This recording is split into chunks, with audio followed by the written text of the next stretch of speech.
help our organization, we can evolve in that path. Few learning and things I've been experiencing with my peers is definitely having an ROI demonstration, ROI tools is a must. I think helping our our customer and our champion to really build this business case, have this internal ROI demonstration, and giving him tools to build it for his internal reviewing process is a must. And really supporting them by providing more sophisticated tools than what we used to having in the past. I think it's also supporting our champion to sell internally and understanding how to build his internal demonstration to win again the budget that he had and that was on pause or that maybe revisited by finance. So really providing some templates, document, typical materials for that internal demonstration. And also us as leaders really managing that deal inspection more carefully. How can we help our sales team to really dig into that last mile of the sales process? Yes, you are selected. Yes, we are the preferred vendor. But how do we make sure that the project is going to be now and that the budget approved and the decision criteria that was confirmed in the past remain the right one? And that's interesting to use in that case, technology that helps you to get the voice of the customer and AI, conversation AI tools like, Gong, Chorus, Mojo, this type of platform was really useful for us as leaders to get the data and help our sales team to understand that new sales stage between the moment where we are selected to the moment where we can close the deal by really managing this Rollercoaster internal approval system. So I think just my key takeaway is really important to understand the business approval process that has changed a lot. That's what's causing a lot of additional work on the sales execution, mainly on the enterprise business, really to understand if the criteria and the prioritization and internal budget for customer remains the same as the one we had at the beginning of the sales process in the band, to avoid to be in a roller coaster and miss that closing sequence to land a deal.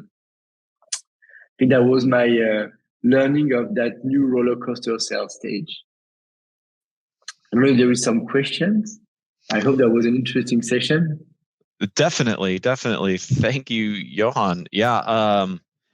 Man, I cannot tell you how many deals we have in our pipeline right now that are stuck in that roller coaster. It is almost refreshing to hear you tell me that that's a common problem, because this is something that I think we've been seeing more and more over the last year to 2 years, especially as we get to the end of our deals. I'm not going to throw anybody in our company under the bus on this one, but it was funny to hear some of our top execs say, "Hey, that deal, they said that they're going to close, so we're going to close this in the CRM tomorrow, right?" And then to only realize, no, we have another 2 or 3 weeks ahead of us to get through the paper process and to go through the budget problems that they have had, right? How often is this starting to come up with you and your teams with the business? Yeah, I think that's really something that was now in every deal, and I think that's really the learning. It's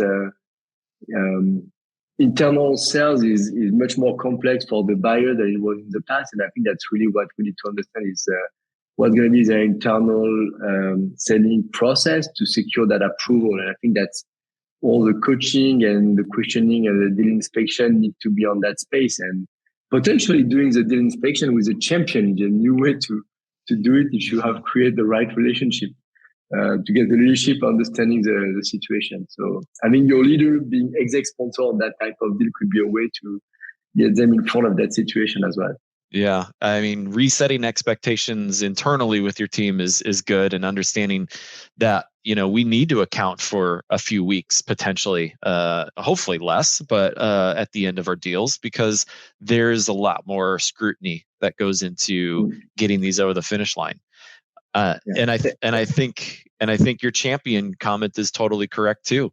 Helping your contact, your champion within the company overcome some of those internal obstacles is really the name of the game, in my opinion, about how you get this moving quicker. Do you agree? Yeah.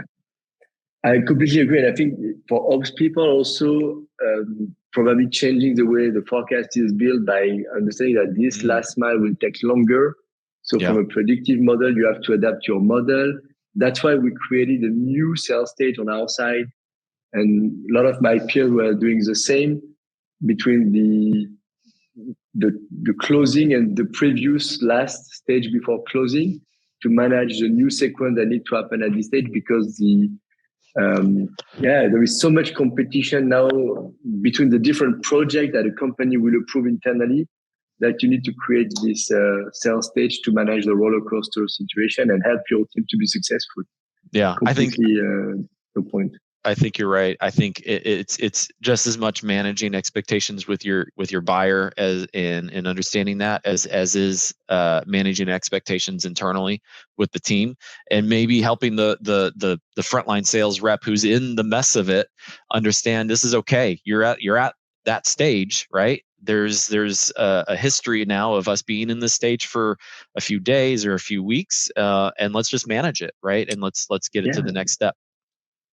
And give me your roller coaster ticket. You're going to be on it. So let's strap in. Let's experience that.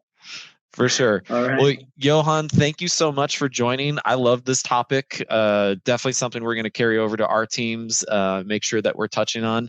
If anybody has questions or wants to follow up, you can feel free to check out the recording and be able to get contact information as well. But once again, thank you so much, Johan. Looking forward to connecting soon. Thank you very much. Have a great day. Great session. See you. Bye. You too.